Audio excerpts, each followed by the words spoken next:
Hi, everyone, and welcome to the Bream Fishing Project. And this is one of the ones I've been waiting for. This is the Hurricane Round 1 of the Hobie Kayak Fishing Series for 2025. So this time they headed down to Gippsland Lakes with a late change of venue, which turned out to be pretty cool. A couple of times they've done that. It worked out pretty well. We've got a brand new winner in this one. There's a lot to talk about. I'm pretty pumped. I'm going to roll the intro so I can get straight into it. Here we go. Welcome to the Bream Fishing Project. This is where you need to be every Tuesday to find out all the latest tips and tricks to help you target bream on lures. You'll get to hear from some of Australia's elite bream competition anglers and see how they were able to achieve their results in competitions around the country. Now, here's your host, the 2019 Hobie Kayak Fishing World Champion, Andrew Deeth.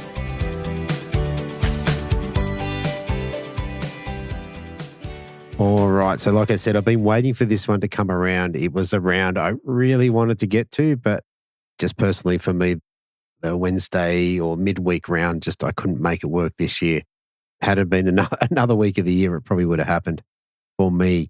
Anyway, before we get to that, I want to bring you, if you guys are keen on kayak fishing and maybe fishing in Tasmania, I want to bring your attention to the Kayak Fishing Series out of Tasmania.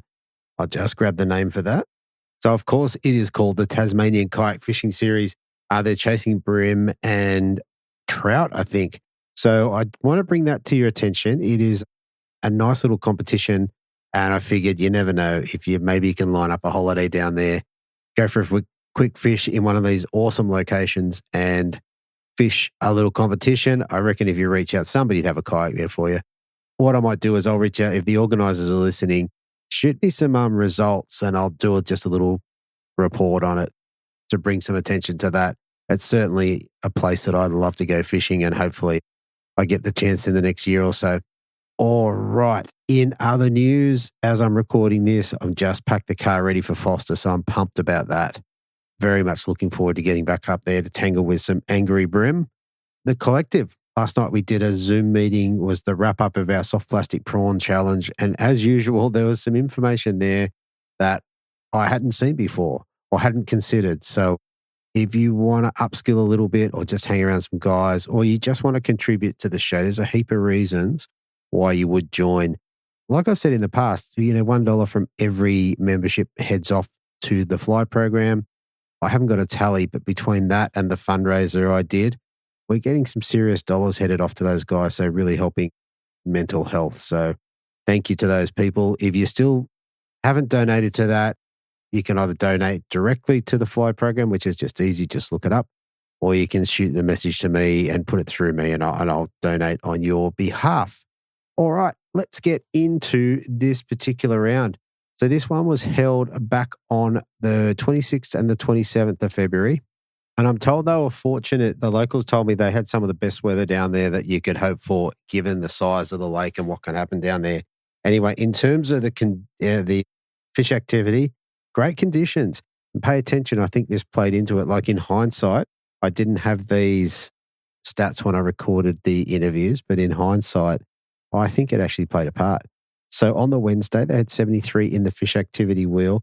High tide, or the major bite period, was at 10:23 through to 12:53 p.m. So right in the middle of the session. How good is that? High tide was at 8:14 a.m. at 1.23, running down to a low tide at 3:17 at 6:09 p.m. On the Thursday, the fish activity went up. Pay attention to that. 87 in the fish activity wheel, 11:15 a.m. through to 1:45 p.m. was the major bite period. High tide was at 8:54 at 1.25, running down to a low tide at 3:53 at 0.09. All right, so for the divisions for this one, the Anaconda Big Bream winner was none other than Ruth Beebe. She cracked a 1.55 kilo fish and was well rewarded for that.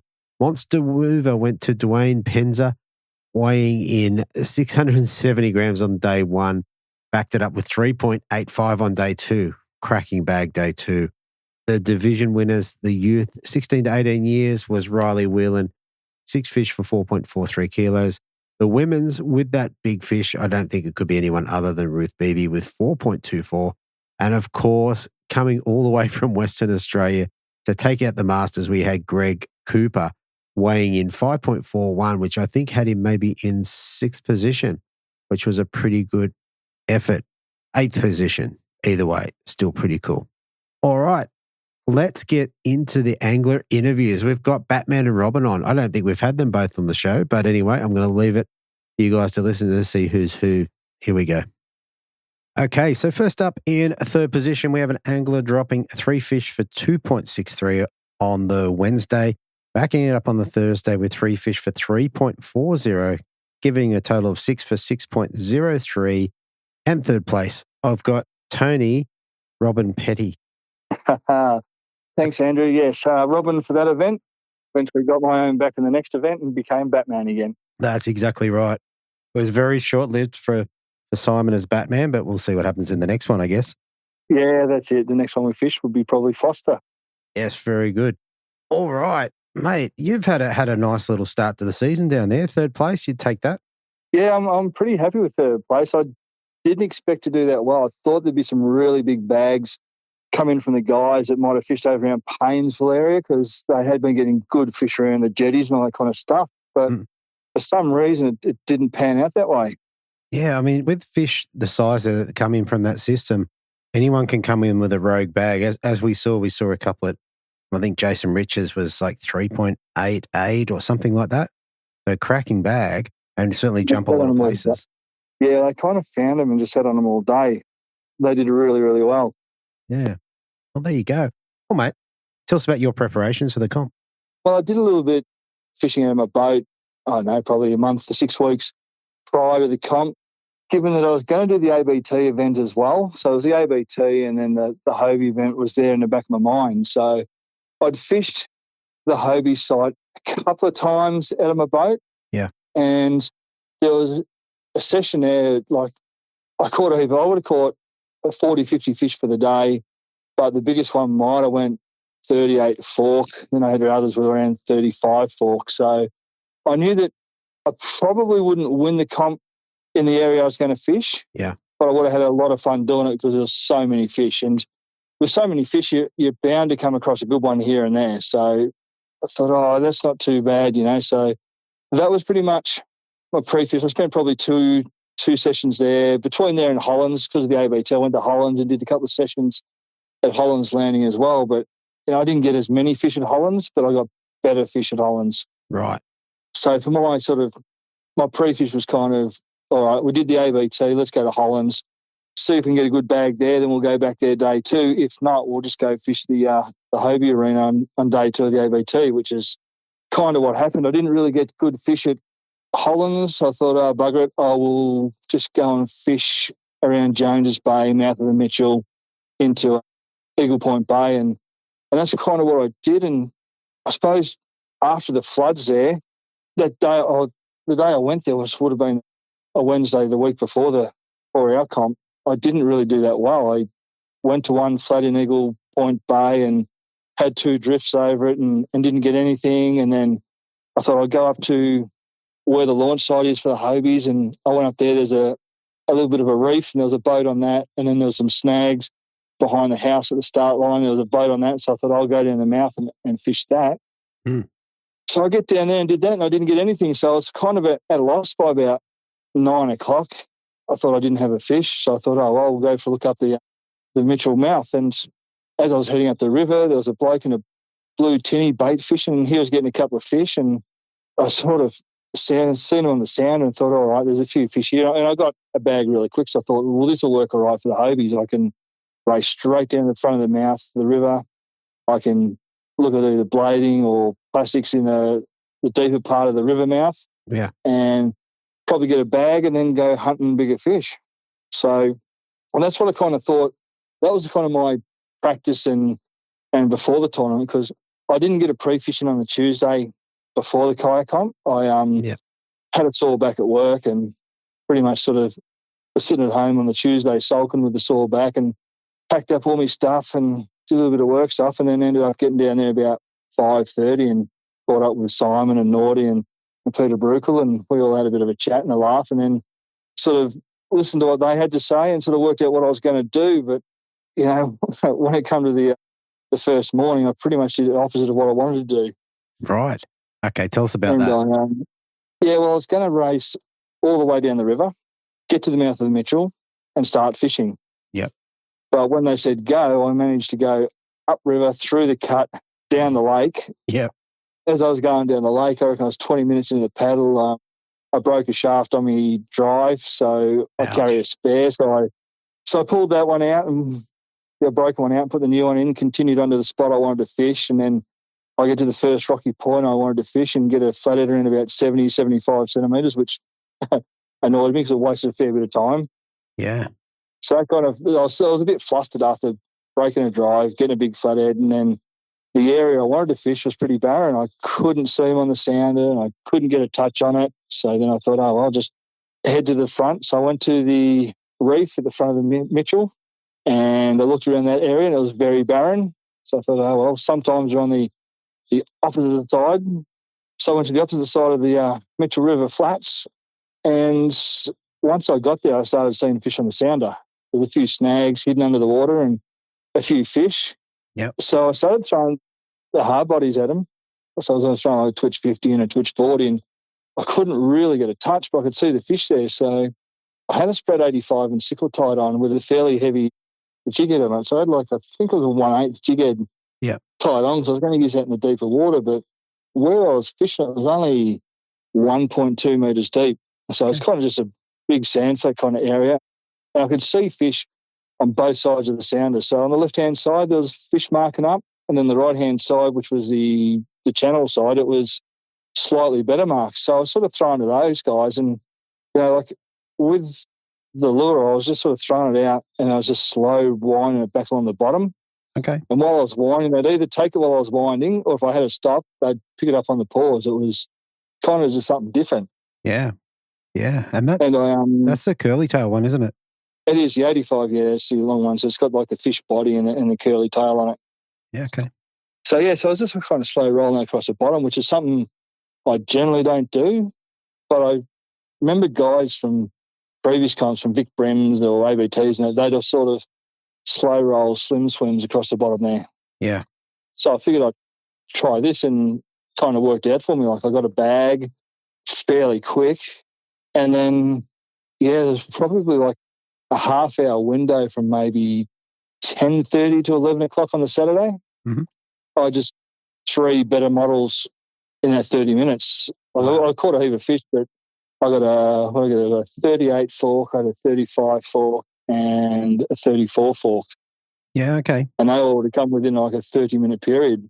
Yeah, wow. But then, I just kind of just kept throwing in that area and trying to look in a few different spots, and then it was kind of time to go back up. So I ended up going back up the river because there's a few spots I wanted to fish in the river on the way back up, which didn't produce anything. Yeah, that was pretty much day one. I was going back, and when I was I knew the length of my fish. I didn't weigh them. I just measured them, and I thought I'd have somewhere around about maybe 2.8 tops, maybe 2.7, but the fish on reflection were probably a little bit skinny down that end of the world, and I ended up with a 2.63, which I was sitting in 10th, and I was pretty happy with that. Yeah, and it's funny because 2.63 in most systems, you're going to be cheering, and you certainly will be higher than 10th. Exactly. Yeah, exactly. So I was a little bit bummed a bit, I suppose, because just 2.63, I thought I would have had better, maybe like between 2.7 and 2.8, but, that's what the scale said, so I kind of had to deal with that. So that was pretty much day one. That was day one. And so from what I can take it, the bigger fish ended up on the Sprat 85 on a slightly heavier jig head. Yeah, pretty much. Yeah, I'd caught a heap of fish on it. There was a few people just asked me what I was doing. I couldn't really tell them because I was just looking over. I was just catching fish after fish, and they kind of weren't really getting them. Yeah, fair enough. So, all right. Yeah, so that was... 10th place, I think there was 70 in the comp, so 10th place overnight is not a horrible place to be. No. Well, my goal is pretty much I wanted a top 10 in pretty much most events. That's a goal. If I aim for top 10, if I win it, I win it. If I don't, it doesn't really matter. But my goal is to be consistently in the top 10, and things will work out for a win somewhere along the line. Yeah, that's exactly right. Mm-hmm. All right. So, mate, 10th place overnight. What was your plan going into day 2? Did you plan to turn around and go back up through the cut, or was that off the agenda? No, I'd kind of Googled it a couple of times prior, going, all right, going down the river might be the quickest way down there, especially with a little bit of river flow behind you. Mm-hmm. And then on the other side, which was the Eagle Point Bay side, the guys had said it might be maybe 5 minutes quicker going down that way. So I figured I'll give that a go. So I'd started on the other side of the arena this time, and so I'll just go down the front of the Mitchell, don't mess around, just get straight down to where you fished the day prior and see what happens there. So when we're starting, it sort of took off, and kind of there's a point about halfway down from where we started to the mouth of the Mitchell that I went to cross it, and I did notice some fish in the area. I kind of put in my memory, go, oh, I might come back to these fish later on if I do no good down where I was. So I just sort of charged all the way down to the flats where I was fishing the day before, and like on the sounder, there was just nowhere near as many fish as what there was. Right. And, I was there for probably 10, 15 minutes and didn't get a touch. I thought, oh, well, this is no good. So I went across the other side where the reef is, and there's a main reef, and there's a gap, and there's another little reef, and there's a bit more flat before it drops into a deeper channel. Yeah. At the end of the little reef down there, I managed to do the same method, just a heavier jig head and a spread 85, and just rolled up 3 fish in 10 minutes. Okay. Since they weren't huge fish, but it was a bag, and I could sort of relax and just go do my own thing and look for bigger fish. So yeah. I kind of moved a little bit more down the system. So instead of from the mouth of Mitchell, I was sort of heading down pretty much towards the Tambo. Yep.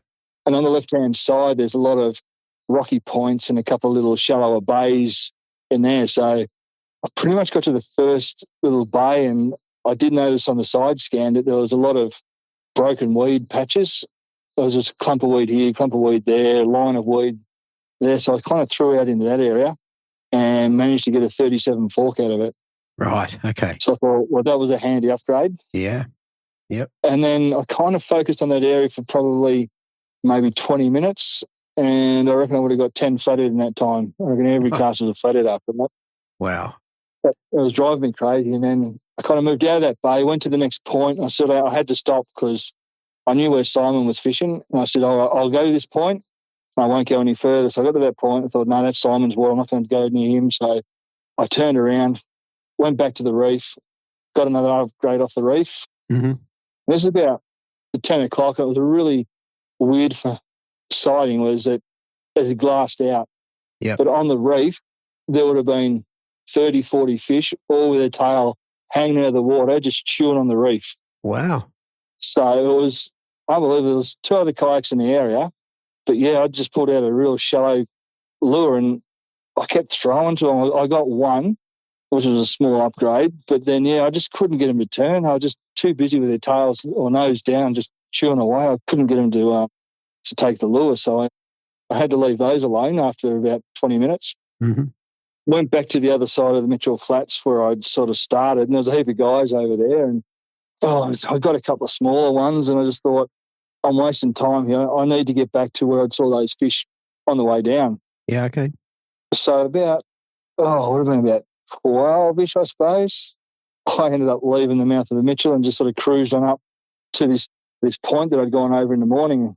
And there was a few guys fishing it, and there was another guy that sort of followed me up, and he sort of cut in a little bit behind me, and he started fishing. I saw him get a couple of fish, and I thought, what am I doing wrong? Because he was getting fish and I couldn't get him. And then I could see fish on the sounder, and then I caught one, which was it wasn't an upgrade. But then for some reason I drifted out from the shallow flat where it might have been 800-900 mil deep. I'd kind of got out to 1.5 to 2 metres, and I saw better marks. Okay. And I thought, okay, so I threw out into that better marks, and I got a fish. Yeah. Which was an upgrade. It might have been a little upgrade. I don't know what happened, but for some reason the wind was sort of pushing me in towards the bank, and then I'd sort of pedal out, but I just kept pedaling out. And then all of a sudden it went I had a bit of a drop off, went to like from 0.9 to 1.5 to 2.5, and all of a sudden I just went straight down to 3.6. Okay, so once drop. I sort of found that sort of the big drop off there, I'd gone over it. There was just fish everywhere in that 3.6 metres. Really? It was just crazy the amount of fish in there. So Yeah, so I started just throwing out in this deep water, and as soon as I threw out, I let it hit the bottom. If it didn't get hit straight away, it was one, maybe two hops, and then bang, you're on. And then I did drop a good fish. I don't know, it sort of just got near the net, and I went to net it, and it sort of turned and kicked and splashed me in the face. And then by the time he took another big run, and then he came up to the kayak, and I kind of dropped him just before the net. He was on one side, he rolled to the other side, and the hook just fell straight out of his mouth. And I just thought, well, that's not ideal. I'm thinking, no, this is like 1 o'clock. I'm thinking, well, I got a 37, I got a 31 and 32 fork. I'm thinking I need to upgrade. I got 15, 20 minutes to try and get 2 decent fish before I leave. So I just sort of fished it, and then I got like a 36 fork, I got a 35 fork, and then I thought that's not too bad. And then all of a sudden I got on 38 and a 38. And I thought, well, wow, this is not too bad. And these things were really fat. They were thick across the shoulders. Yep. So by that stage, it's like nearly 1:30. I thought, I think it's about half an hour paddle back. So I actually left at 1:35 to get back by 2 o'clock, and I made it back with 3 minutes. Yeah, right. Wow. And I had to bust my ass to get that far. Yep. Made it back in time, yeah, and it was, just putting the 3.4 on the scales was amazing. That is a great bag. And while you're fishing that last little session, sorry, were you still fishing the plastics?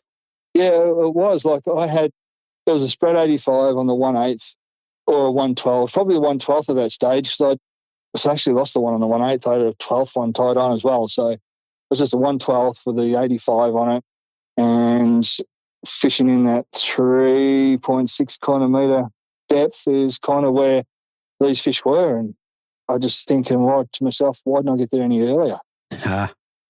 Because, as like, spoke to Benny Harrison, he fished it all day, and he ended up with 3.2, and those other two guys got 388 and a 385 bag, which were unbelievable.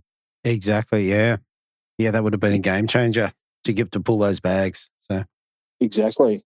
So I think I was only 140 grams behind the leader. Yeah, that's exactly right. Right. One good upgrade, you're there. Yeah, well, I might have lost that.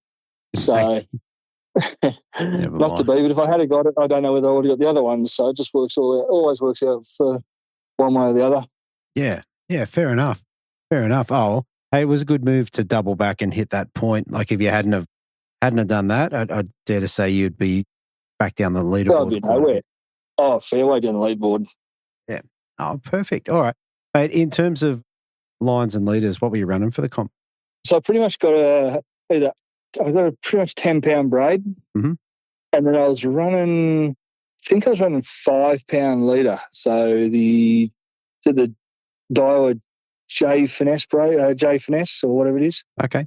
Yep. Yeah, it's got the pink writing on the spool. Okay, so not that's a straight through braid line, I thought. But maybe.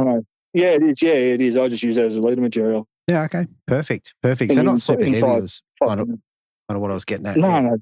Yeah, I wasn't going to be fishing around structure, so I didn't need to go too heavy.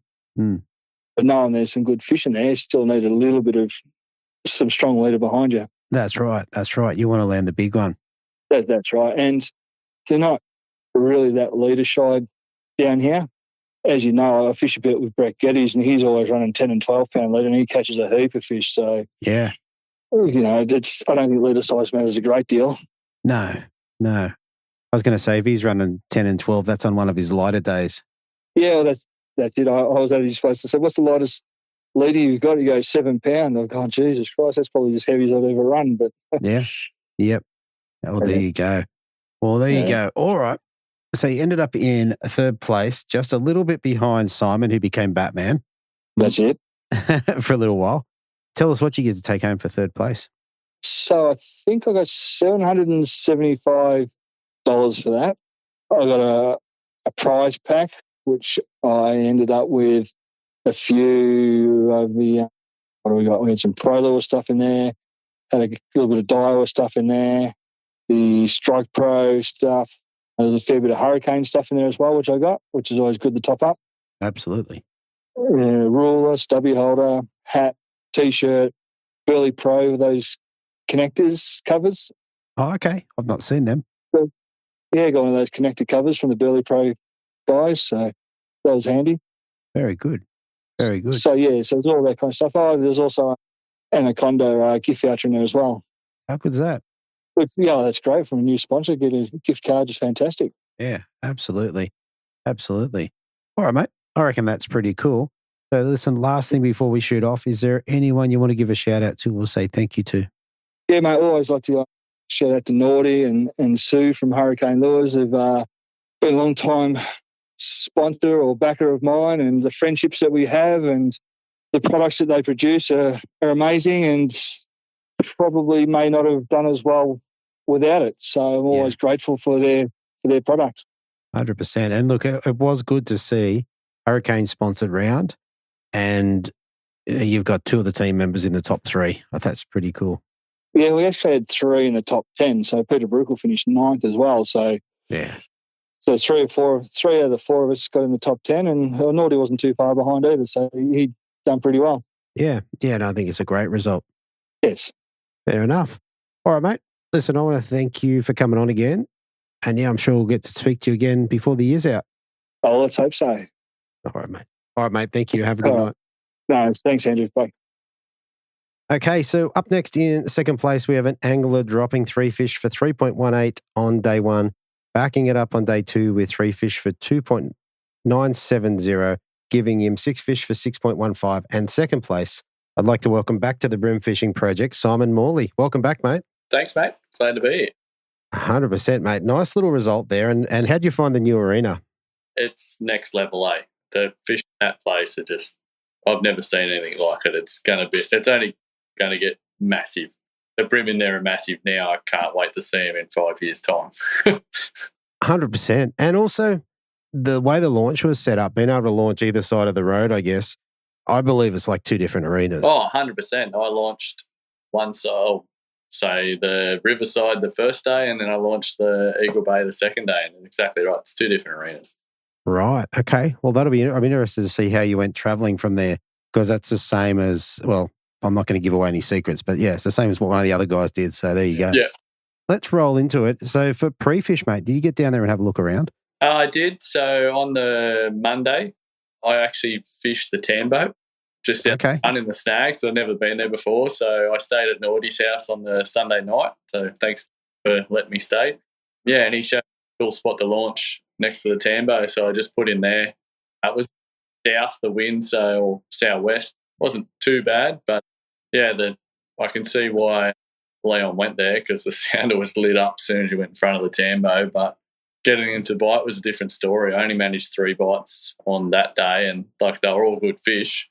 But yeah, the amount of fish on the sounder there was just ridiculous. And Tuesday, I drove over to Eagle Point side, launched and fished Jones's Bay side, did a full loop, ended up catching up with Naughty.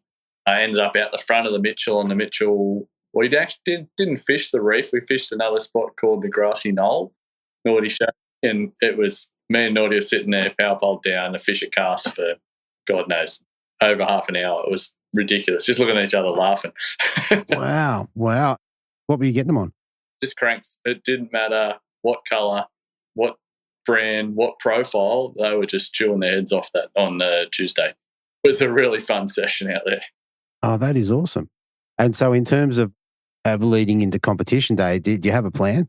Yeah, so the plan was to go to that flat in the morning, hopefully get a quick bag, and then just go explore. Okay.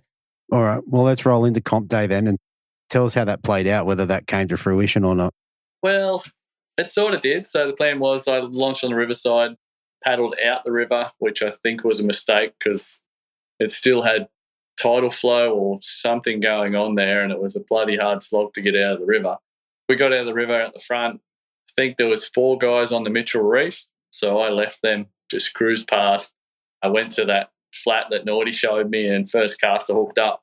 Next minute, nobody on the reef, 5 guys on the flat. Wow, that's fun. Yeah, I caught another fish and then got over it and just left. Went exploring, and I just went up towards the Tambo along the left-hand bank there, heading towards the Tambo, and just started fishing along there. And yeah, it was pretty cool. Like there was schools of 50 brim just swimming along the flat I don't know, they weren't really feeding. I couldn't really get them to chew. I just picked the odd one up here and there, like that decided to, have a scuff on the bottom, and you could flick a really lightly plastic at them or twitch a jerk bait past them and get them to bite. Yeah, right. The big one, I got a 148, I think, on the first day, and it was just on the flat in the middle of nowhere, had no structure on it. He must have just been digging a hole in the sand, and I managed to rip a jerk bait past his face and he clunked it. So wow. Yeah. I was going to say, when there's no structure, it's a different ball game. Oh, he took off like a freight. I actually thought it was a salmon. I tell you the truth, took off that fast. I'm like, nah, this is not a bream. Like, it peeled 70 metres of line off, and I'm just like, nah, not a bream.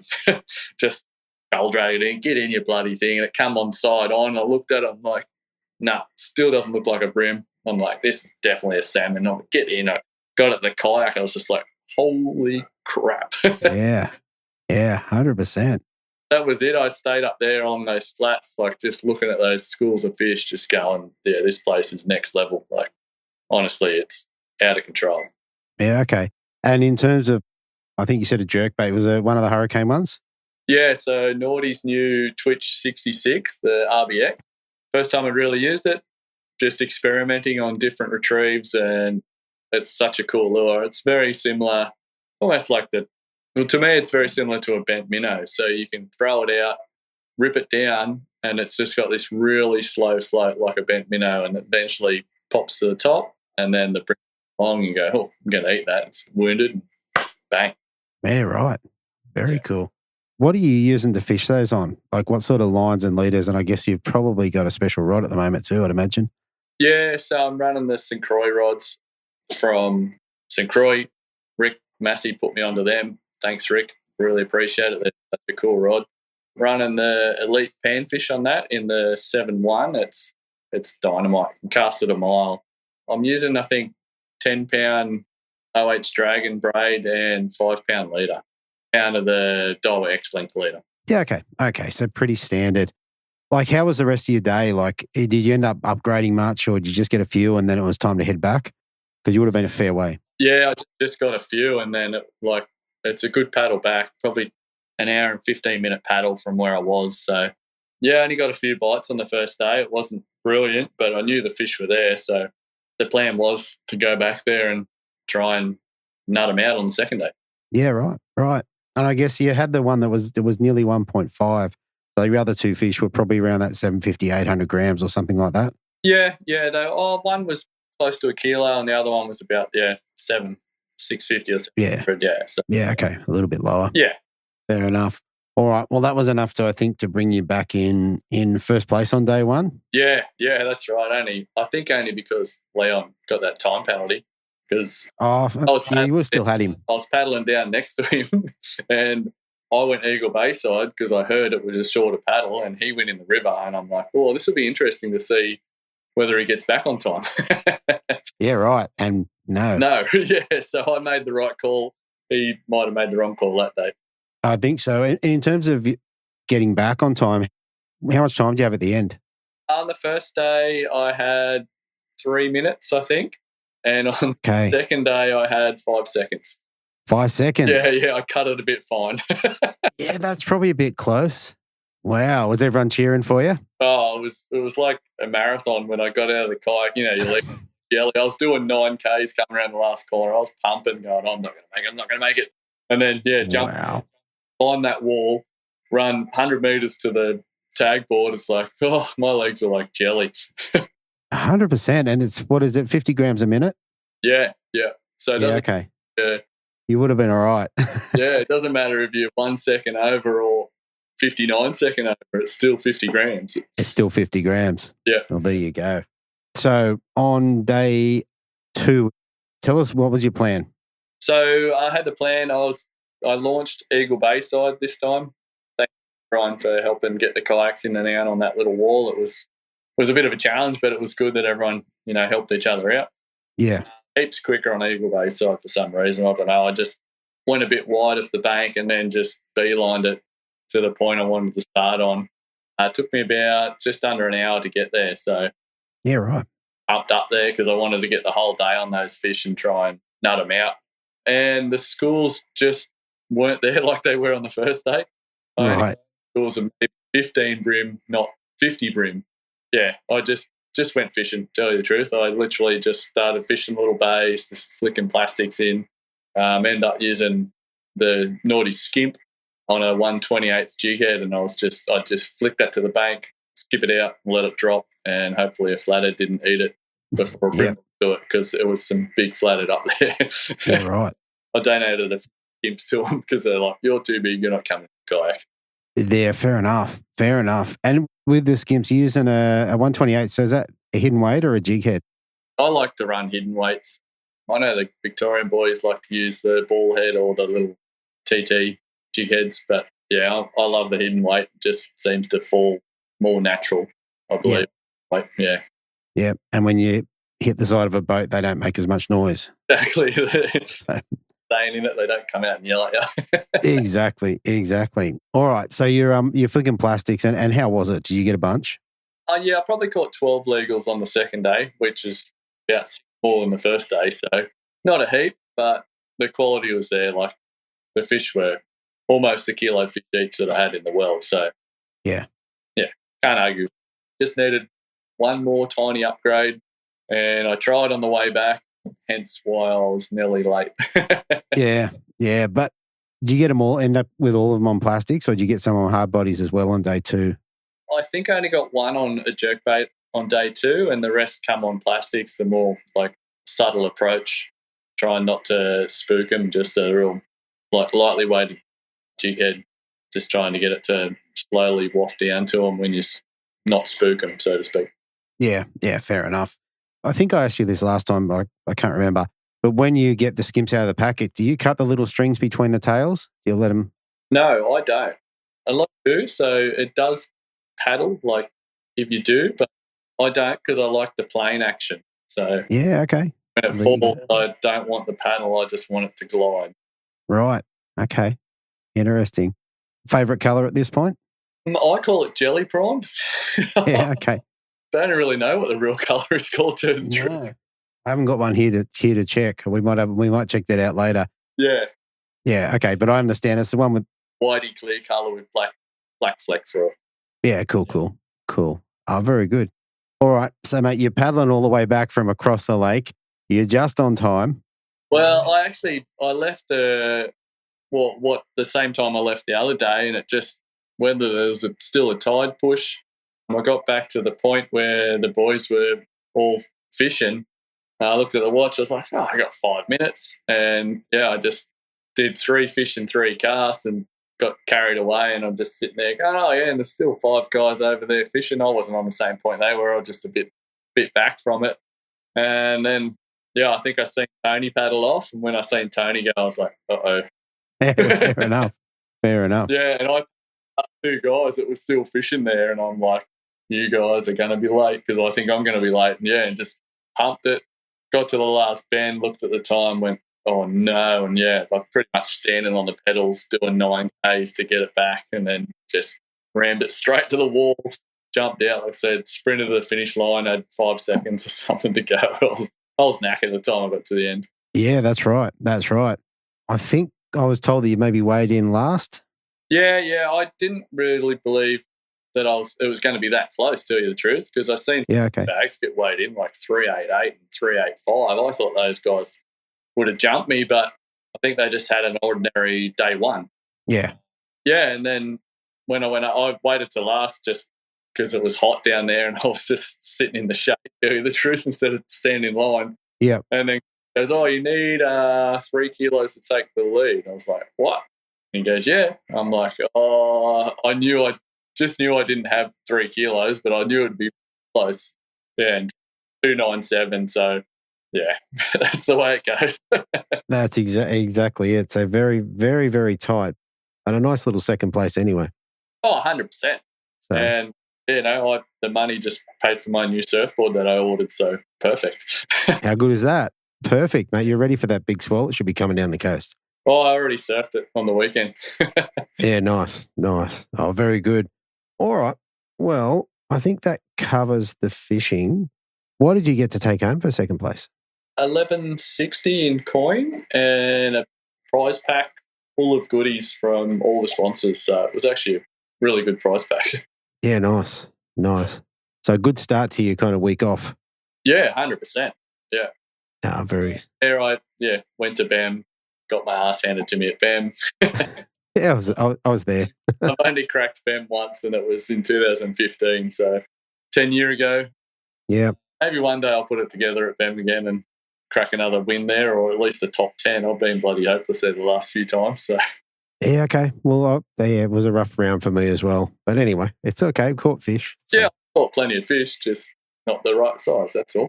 Yeah, not the right ones. And mate, I forgot to say in the intro, but you were Batman there for a couple of days. Yeah, I'll claim that. Yeah, I would claim it too. That's right. But yeah, as we'll find out in the next round, not Batman anymore. No.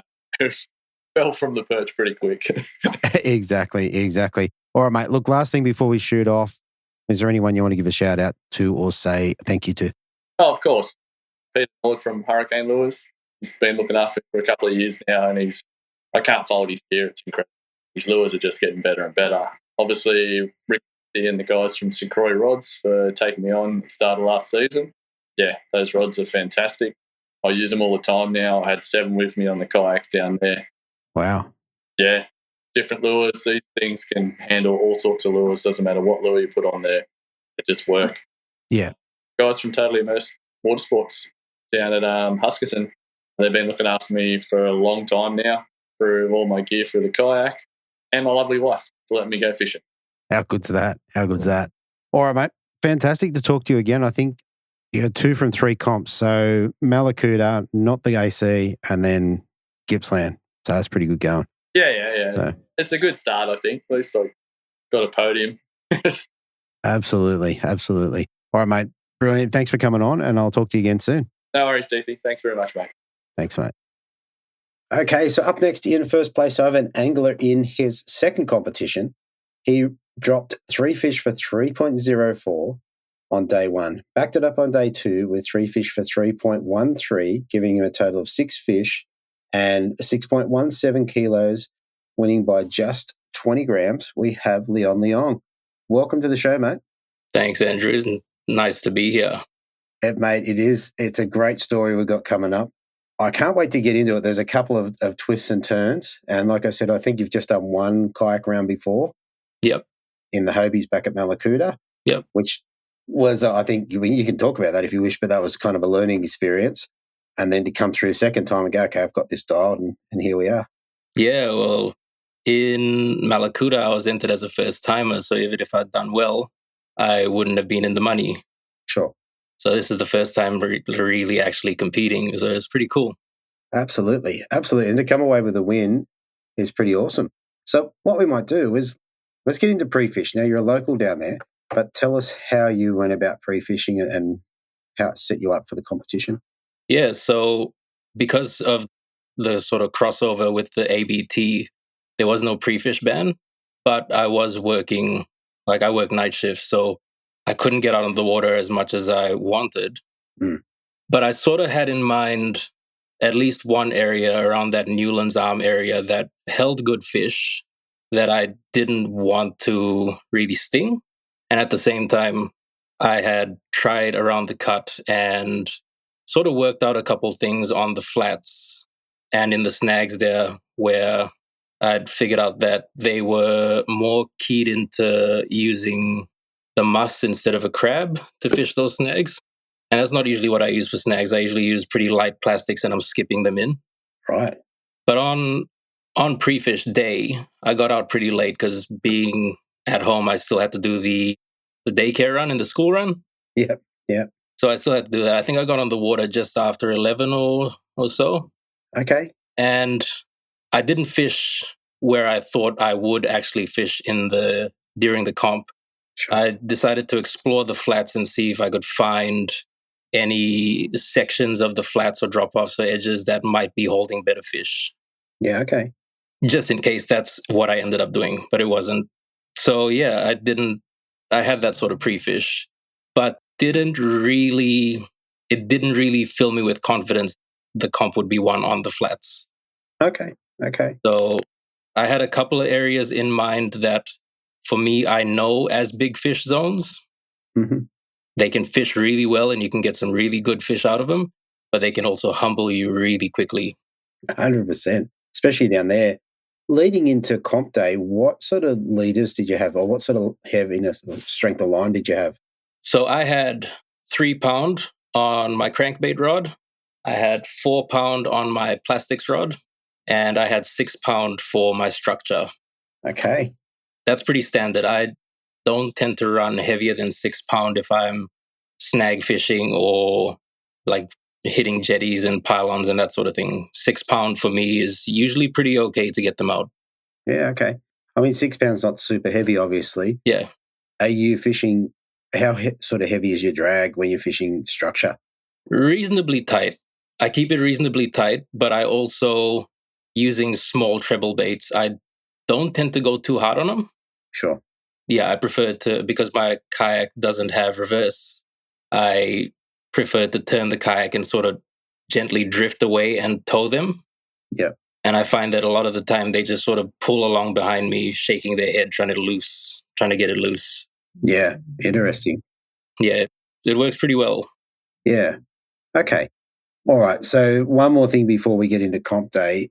What sort of lures did you have tied on? I had a little muss, Outback Bremer Baits little muss. I had a clone prawn, and I had an Atomic Deep 38. Okay. What color? The fishin.com.au UV2, one of Adam's customs. Yeah, right. Nice. So that's a greeny color one. Yeah, with the prawn pattern on it. Yeah, nice. All right. Let's go into comp day. So there's a little bit of drama in the back end of the day, but we'll get into that. Tell us about how your day started and sort of what distance you traveled. All right. So there was a little bit of drama at the start of the day as well. Was it? Okay. Yeah. On my way to hit the gas station to get supplies for the day, I got held up and ended up being late to pick up my key tag. And I didn't actually get any supplies either. So I hit day one with no water, no snacks, no anything in the yak except for my fishing gear. Ouch. Yeah. So being a little bit frazzled at the start line, I put my kayak in the Mitchell River, which is not where I wanted to put it in. And yeah, Chris counted us down and got us off. And I headed out through the cut, which was the complete opposite way of where I decided that I'd wanted to fish. And I only decided where I wanted to fish pretty much when Chris said go. Right. Okay. Yeah. All right. So Chris said go, we took off. And then as we're coming out through the cut and onto the Jones Bay side of the Mitchell River, I thought to myself, I'm in the completely wrong spot. I'm facing the wrong direction. I'm going the wrong way to where I want to go. Okay. So by that point, I was committed. So I pushed out into Jones Bay, hooked right, and just tried to power down the length of the Mitchell because I had decided that I was going to fish the Tambo. Okay. And the Tambo River, if I had launched on the Eagle Point side, would have been about 9 kilometers one way in a straight shot. So, yeah, I was just trying to power my way down the Mitchell, trying to get across the flats in the reef and start working my way towards the Tambo. At one point, I stopped. It was pretty early on, but I was close to the end of the Mitchell River. I stopped and threw a jerkbait. I saw some brim digs on side scan, and I'd found on pre-fish that if I threw jerkbaits into those digs, I could get a fish out of them. Sure. So I saw some good digs in probably half a meter of water on side scan. So I stopped, tossed the jerkbait in, twitch, and then it loaded up. And I pulled in probably a 600 or 700 gram fish. Nice. Turned around, flicked open my live well. It was empty. It hadn't filled up while I was pedaling. I had a moment. Right. Being my second comp, I was like, oh, damn. But I sort of knew that I could get more fish through the day. Mm-hmm. So I tossed that back in. And right. I gave Chris a call just to ask sort of, what do I do? And so I ended up just bailing water into it. Sure. So I picked up my crankbait rod in that same area and threw it sort of parallel to the bank alongside some snags. Ended up loading up, and then about 3 or 4 seconds later, got done. Got done. Ouch. It was 3 pound. This thing ran towards me and then just hooked left and straight into the timber. And I just felt, that rub, snap. Yeah. I think I tied on a Daiwa spike. Yeah. And kept pushing out of the Mitchell, like out of that side of the Mitchell. I had it in my head that maybe I'd go hit the flats next to the Mitchell Reef for a little bit. Mm-hmm. When I got there was maybe 6 or 7 guys sitting on the reef. And I think they'd been hitting it pretty much since they got there from whenever they launched. And I was pretty late to the party there. I still threw it was a spike. I still threw a spike and cranked it for probably 10 minutes, decided, turned around and kept powering to the tambo. Okay. So you went back to your original plan. I went back to the original plan. I thought to myself, and I'd actually spoken to Mitch McMaster a couple of days beforehand. Yeah. About whether I should stop and get a bag and then push to where I wanted to fish, or just go straight for the throat, straight to where I knew big fish were, and just go all or nothing. And he said all or nothing. Okay. Which made sense to me. So I pretty much pushed as hard as I could. It was a lot further than I realized. It was a lot further than I actually sort of thought it was. Yeah. You look at distances on paper, whatever, it's whatever. Then you have to travel that distance in a yak. It's a lot further. Yeah. Yeah. I'm looking at it on a map and it's a hike. Yeah, it is. So on the way past, I actually passed Simon Morley. Oh, yeah. He was fishing a bank, and that bank and the entire stretch past it was pretty loaded with fish. So, I left that bank alone. It was his bank. I kept going. I stopped probably a couple 100 meters down and threw a crank and threw a plastic and didn't really get a touch. I saw fish, and I saw a lot of fish, but I probably messed around there way too long. Sure. So I wasn't getting any touches. I was sort of drifting with the wind. And I thought, stop messing around, get to where you want to go. Mm-hmm. So I turned and cut across the bay to the mouth of the Tambo. Yeah. And I probably didn't get there till about 11 o'clock. Okay. I wasted a fair bit of time messing around getting to that point. But whenever I go to the Tambo, it's an area, there's a couple areas I fish there that I won't get many bites, but if I get bites, they will be good bites. Okay. It's sort of I know it as a big fish zone. Yeah. So I pushed towards the mouth, and just in front of the mouth of the Tambo, there's a bunch of trees, a bunch of snags. And there's one in particular that is probably the biggest out of a little group. And it's a fallen tree, so the roots stick up out of the water and the trunk comes down into the water. Okay. And I always like that setup because that means that underneath that, where the trunk meets the water, there's an area that is sheltered and clear, and it provides the best sort of structure for fish to sit and be safe and still feed. So I got there. I had tied on the little muss in black and gold. I came around the front of the snag and I pitched that cast in to right as close as I could to where the trunk met the root, where I could see. And the line sank, and then it rattled, and it rattled again. And I threw the compass into reverse. Yep. And started backing away and just loaded up on what ended up being a 1.3 kilo black. Nice. Yeah. Nice. And did it just shake its head on the way out? He shook his head on the way out because I just towed him out real slow, real gentle. Didn't want to pull the hooks. Yeah. On the really small trebles. And so, that was my first cast after getting to the Tambo. Yeah, right. First cast. Yeah, empty live well. It's getting late in the day. And first cast, 1.3. Yeah, right. Beautiful. Yeah, everything was going sort of according to plan. Yeah. So I moved away from that snag, and I thought there's a couple of snags on the banks inside the Tambo that tend to hold some pretty decent brim around that sort of mid-40s size. Nice. So I started pushing up there, but because I had no drinks and no snacks, I was struggling at this point. And the sun was high and there was no wind. It was really still. So I probably got about halfway up there. There's a little boat that's always docked on the bank. And I thought, I'll just throw a muss at that. And if there's nothing there, I'll come back out. So I did that. Didn't get anything. Didn't get a touch. I let it drift a little bit down the rocky sort of bank. Didn't get a touch. Turned around, pushed back out of the tambo and turned right towards Swan Reach Bay.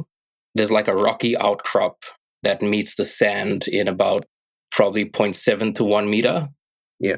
And I knew that there were prawns in the system. So just sort of in the back of my mind, I thought, I'll give it a shot. I picked up my plastics rod and threw out a clone prawn, hit the sand. I hopped it up, felt it hit a rock, and then I felt it load up. Okay. And that ended up being a 1.13, I think it was, maybe. Yeah. I can't remember exactly, but yeah, it was a 1.1. Yeah. At that point, I was like, I just need one more bite. And I'm turning around and I'm going back. So you got 2 in the well. Yeah. What are you thinking about that first fish that you put back? It didn't actually cross my mind, to be honest. You let go of it, or? Yeah. That I let go of it. No, it didn't cross my mind. I knew that if I really couldn't, I could go back to a flat and I could get a bag. Sure. If I really couldn't get the fish that I wanted, where I knew where they were, I could go back to a flat. I could pull in, a couple of 600 grammers and I could weigh a full bag. Sure. That's not the fish that I wanted. Okay. All right. So you got the 2. You need one more bite. I needed one more bite.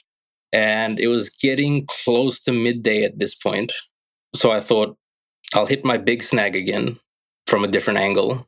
No bites there. Turned around, went back into Swan Reach Bay, where there is a whole mess of snags and then one particularly big one. And as I was drifting past it, I sort of backhand cast the muss where I could see the timber sort of curving into the water, and I felt a rattle. Right. So I felt a rattle, quickly pulled it in, and that I think was a 700 grammer. Okay. Thereabouts. Yeah. I got that fish, weighed it, put it in the well, turned around and headed straight back. Okay. So I got the tambo, 3 bites, 3 fish, turned around, came home. Wow. I made a mistake coming back. I decided it would be easier to go into the Mitchell, not realizing that I'd be pedaling against current. It just didn't even cross my mind. Sure. So I gave myself, probably about 2 hours to get back. And it was a struggle. No water, no wind. At one point, I was using coffee cup to just dunk water on myself. I did put my coffee cup in the water and drink some of the water just for something to drink. Right. Oh, mate, that's hot and desperate. Yeah, real desperate. And then about 1 kilometer from the launch, I had a leg cramp. Oh. It was bad. My whole leg just went straight and my calf was just pulled. And I was in the yak. I was trying to keep the pedals moving while also pulling my toe and trying to get the muscle to stretch. And yeah. So I sent Chris a message that I'm probably going to be late. Yep. I just tried to keep pushing. And I was probably moving like 2 knots at that point. Just still moving forward, but moving forward very slowly. Oh, my goodness. And it got to the point, where you're real tired and you think, is this ever going to end? And then I turned a bend and I could see kayaks. I could see yaks that were power poled down next to a ramp. And I was like, it's right there. So I pushed. I got to the ramp. I got out and tried to run. And I swear I could not lift my legs. They were lead. And the boys were yelling at me from the weigh-in line, run. They'll take weight. I'm like, I don't care right now. I just need a drink. Yep. But I ended up getting my tag on the board. I lost 100 grams off of that. But I ended up weighing 3.14 before the penalty. Yeah. So it was a whole day of just misfortune that ended up working out really well. Well, I was going to say, I think overnight, I think you're in maybe second. I was in second overnight, yeah. Simon beat... with a penalty. Yeah, without the penalty, Simon was 40 grams ahead of me. Yeah, that's right. Yeah, so 140 grams. Yeah. So that was my day one. Yeah, right. Bit rough. All right. So you're in second place overnight. What are you thinking? Like, you're new to competitions. Where's your head at? Honestly, I felt pretty good. I felt like, my body didn't feel good. Sure. But I felt what crossed my mind was I went to my spot. I got 3 bites. I pulled 3 fish and I didn't sting anything. Yeah, true. I only got those 3 bites. So that whole area pretty much was still fresh to me. Yes. So I was feeling good. And I said it to someone that I'm just going to go out and do what I do. Just hunt big bites. Yeah. Yeah. And then How'd you look after yourself? You got leg cramps and haven't had water all day? That's a problem. That is a problem. Yeah. So I think Tyler Bruce was kind enough to give me a Pepsi, which it tasted like heaven. Yeah. But after all the weigh-ins were done, and I quickly dashed down to Chemist Warehouse, and there's a gas station right next to it. I loaded up on hydrolytes, Powerades, made sure I got supplies for the morning. And yeah, I went home and I stretched and rehydrated and just rested my legs, did my retying. Yeah, which wouldn't have been much, I wouldn't imagine. You only fish for half. Well, that's right. I didn't have to do much. I decided to put the cranks away and tie a cranker crab onto my crankbait rod. Mm-hmm. But other than that, the other two lures stayed the same: a clone prawn on the plastics rod and a muss on the structure rod. Yeah. Yeah. Okay. All right. Let's roll into day 2. Where did you launch from, and tell us about your day? All right. Day 2, much better day. I got there on time, got my key tag, launched in Eagle Point Bay. So the correct side, facing the correct direction. Yep, no current. No current. And yeah, I was in my head, there was no question.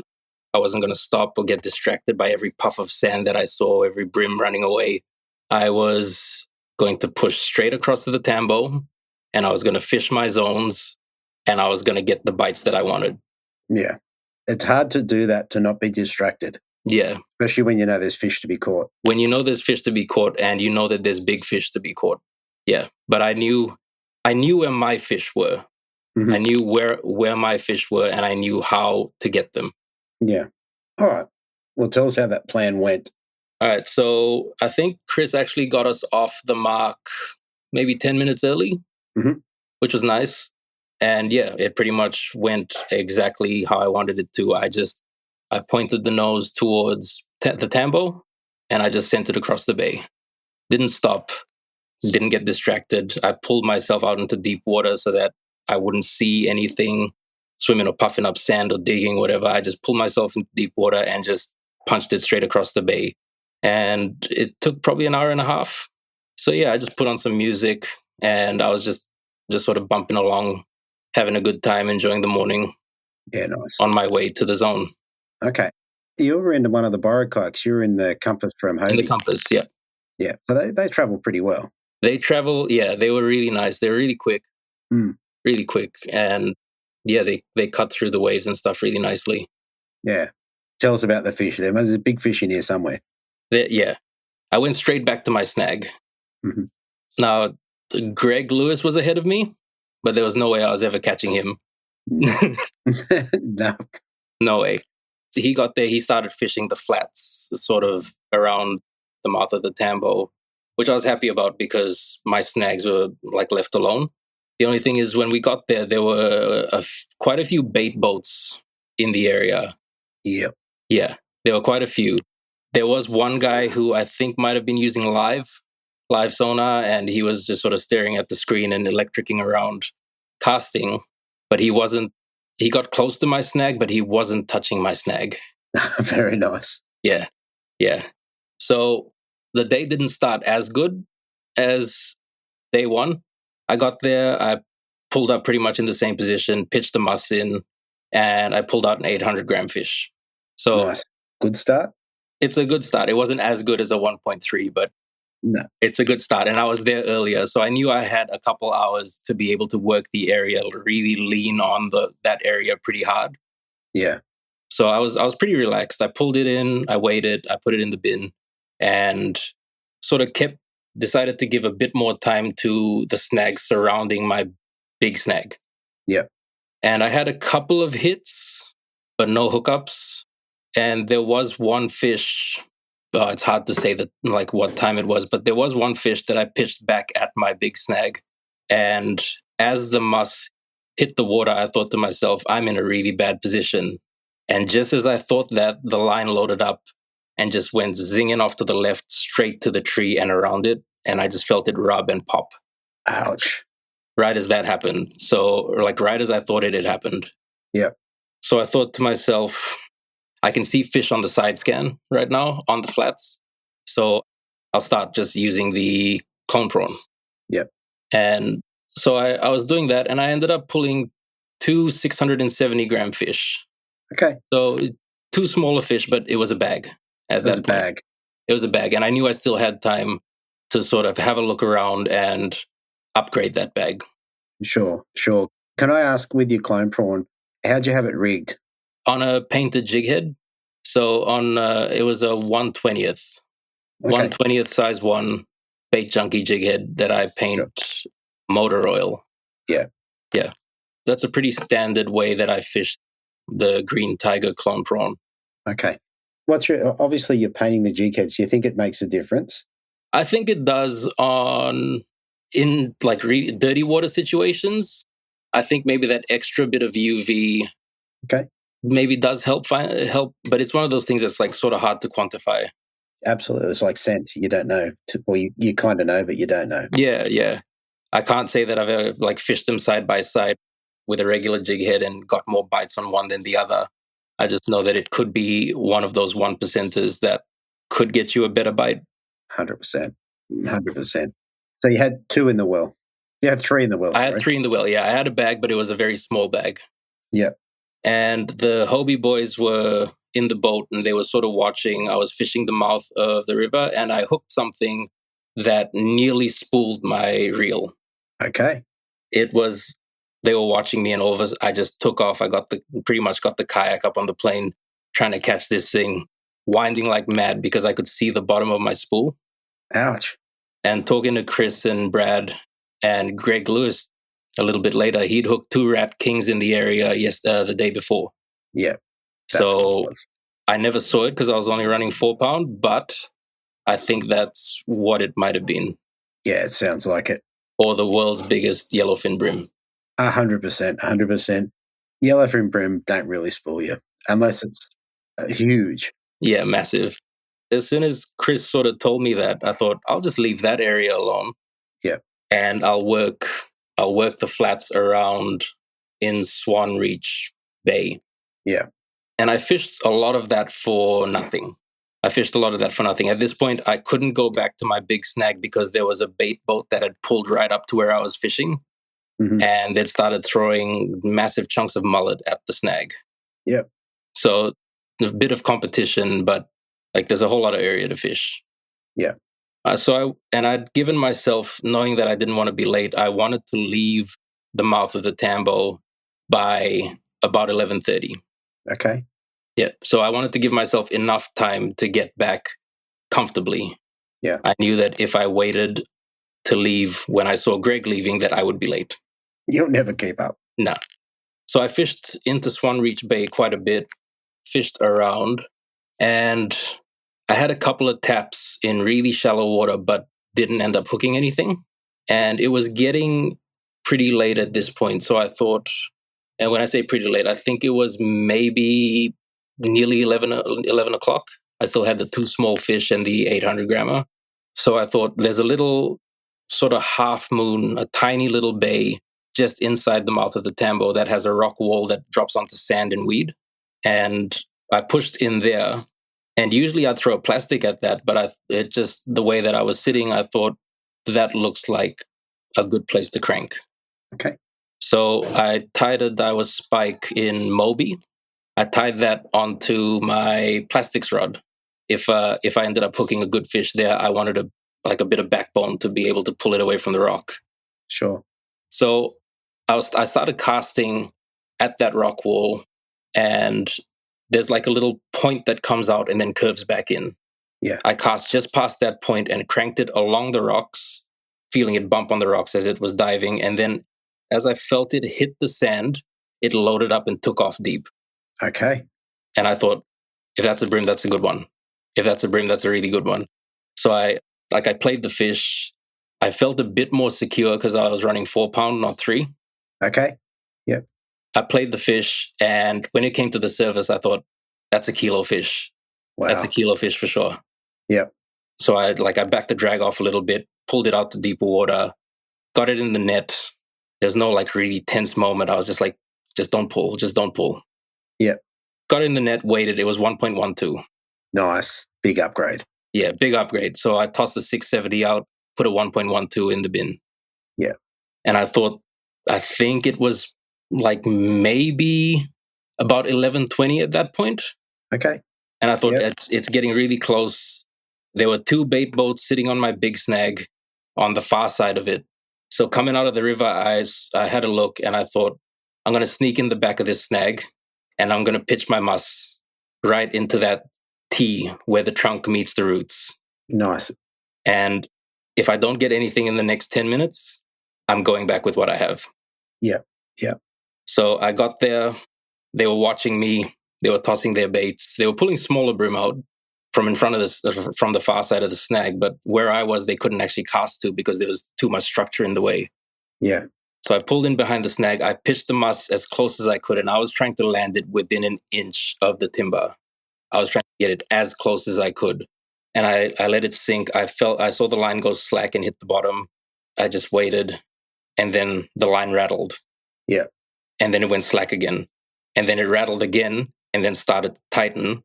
So I quickly threw the compass in reverse and did the same thing I did on day one and just towed it out as gentle as I could, reversed it out and pulled it out to open water. And then when it got clear, I think it realized what was going on and it just made a big run back for the snag.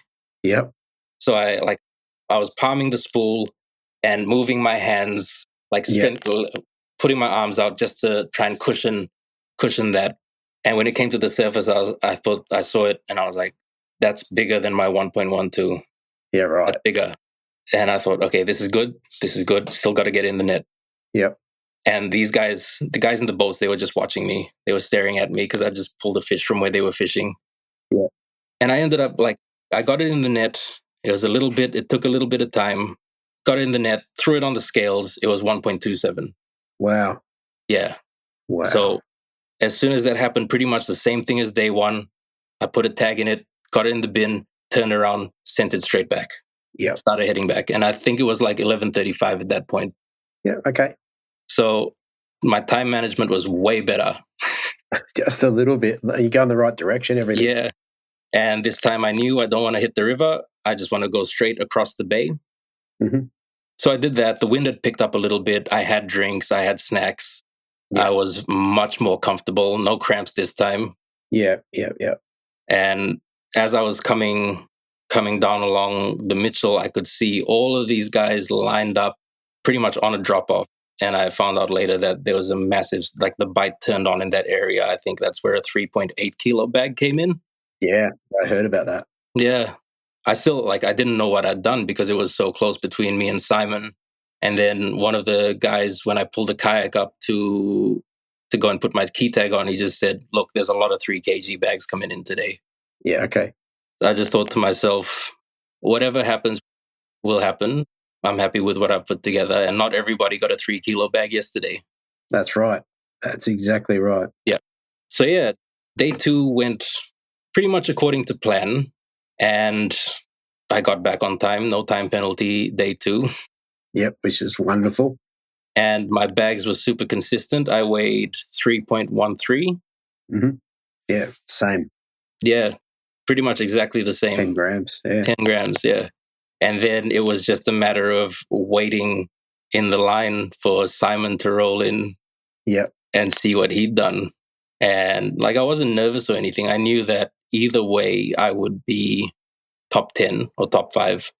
Yeah. Just looking at the results throughout the weigh-in, but I just really wanted to know what Simon brought in. Yeah, yeah. And I'd heard him come in and say, I didn't do that good today, whatever. But I was like, yeah, until the bag's weighed, you never really know. Yeah, and then Chris said he needed 3 kilograms. He needed 3 kilograms to win. Yep. And he ended up weighing 2.97. That's right. That's right.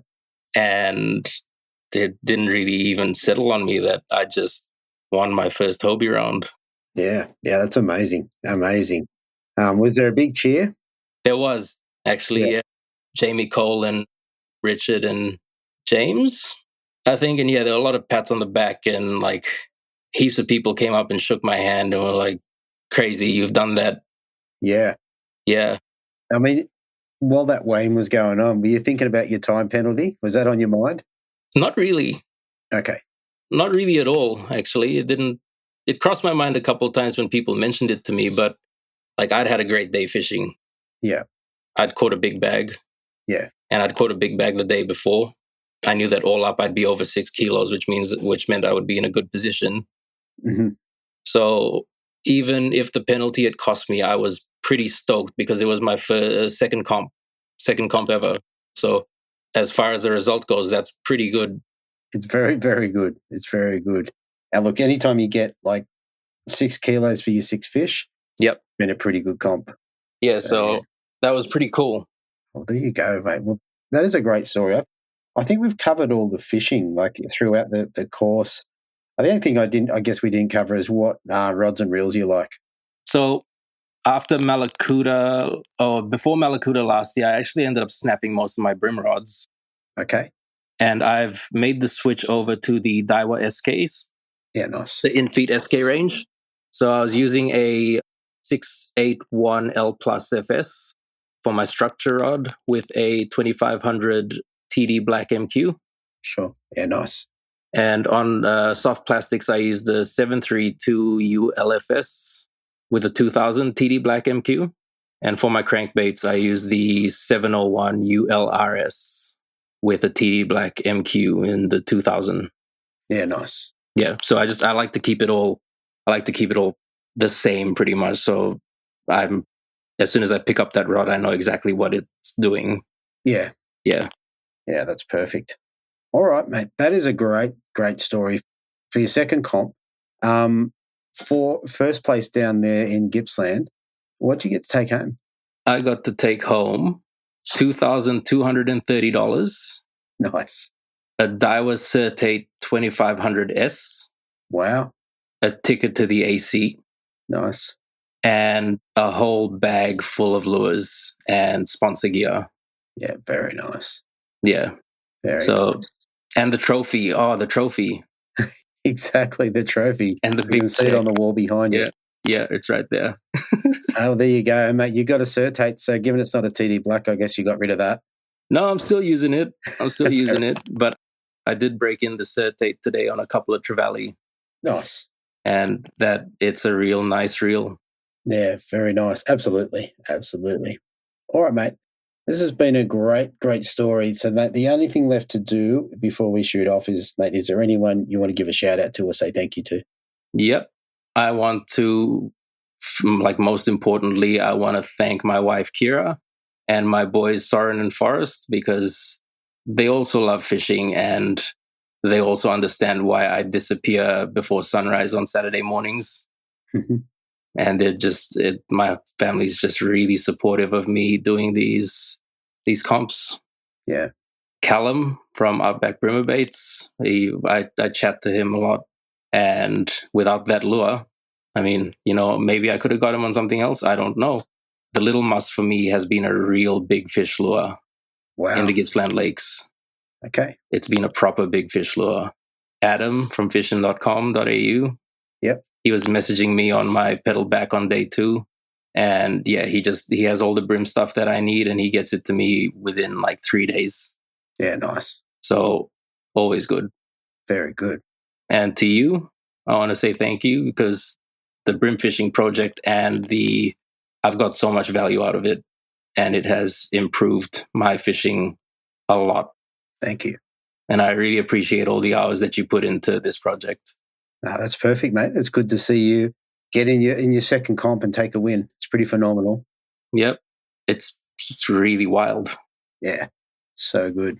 Mate, well, that is absolutely brilliant. Congratulations. And hopefully I'll see you at the next one, maybe, I don't know, which is Foster. I'm strongly considering Foster. Very good. I might make the drive yet. Big angry yellows, mate. Yeah, in heavy structure. I love structure. And they might not just shake their head. No, I don't think they will. I might have to up the leader size a little bit for that. Yeah, I would expect so. All right, mate. It's been brilliant. Thank you so much. And, mate, I'll talk to you again soon. Thanks, Andrew. Thanks, mate. Bye. All right. So there you have it, everybody. A little bit of adversity for this one. Sometimes to win a competition, you've got to have all the things go your way, or maybe just, I guess, not have enough bad things go your way to take it out at $100,000 penalty, giving him, 20 grand win. 20 grand win. How good is that? Congratulations to Leong, Simon Batman Morley in second place, and Tony Petty coming in third. Imagine being third place and you're still robbing. Who knew? All right, listen, I'm going to leave it there. It's actually been a great week. The collective last night was absolutely epic. And I want to thank the guys for coming in and contributing to that. Thanks for listening if you're here. I'm looking forward to next week. Got another Hobie round. How good's that? All right, that's me over and out, and I'll talk to you next week on the Bream Fishing Project. Thanks for listening. Hopefully you were informed, inspired, and entertained. If you were able to learn something or just enjoyed listening, please consider subscribing and rate us on your favourite podcasting platform.